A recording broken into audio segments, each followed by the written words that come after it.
Forcat e Sigurisë të Kosovës dhe Departamenti Amerikan i Mbrojtjes kanë nënshkruar marrëveshjen për ndërveprueshmëri dhe siguri në komunikim, një dokument kyç që mundëson shkëmbim të sigurt të informacionit dhe rritjen e ndërveprueshmërisë mes dy forcave.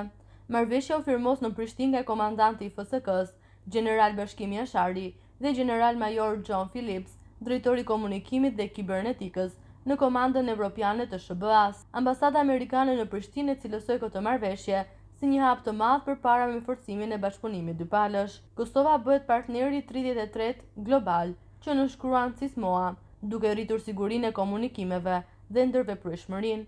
Një hap i madh përpara me forcimin dhe sigurinë të dyja kombeve tona, thuhet në deklaratën e ambasadës së SBA-s. Nga ana tjetër, Ministria e Mbrojtjes së Kosovës tha se marrëveshja është me rëndësi të veçantë, sepse mundëson përdorimin e teknologjisë së avancuar të mbrojtjes dhe shkëmbimin e të dhënave të sigurta e kriptografike. Me një reagim në rrjetet sociale, kryeministri në detyrë i Kosovës Albin Kurti tha se kjo marrëveshje është një vazhdimsi e angazhimeve për siguri të përbashkët.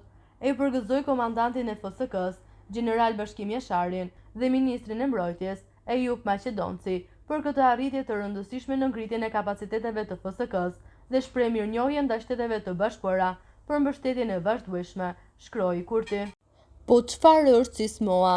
Memorandumi i marrëveshjes për ndërveprueshmërinë dhe sigurinë në komunikim është një marrëveshje që SBA-ja lidh me partnerët ndërkombëtar për të mundësuar shkëmbimin e sigurt të informacioneve të ndjeshme ushtarake dhe përdorimin e pajisjeve të avancuara të komunikimit. Kjo marrëveshje është themelore për rritjen e ndërveprueshmërisë mes forcave ushtarake të vendeve partnere dhe SBA-s dhe konsiderohet një gur themeli për thedhimin e bashkëpunimit në fushën e mbrojtjes. Me nënshkrimin e CISMOA, Kosova bashkohet me një rrjet global prej 33 partnerësh që ndajnë standarde të përbashkëta për sigurinë dhe komunikimin.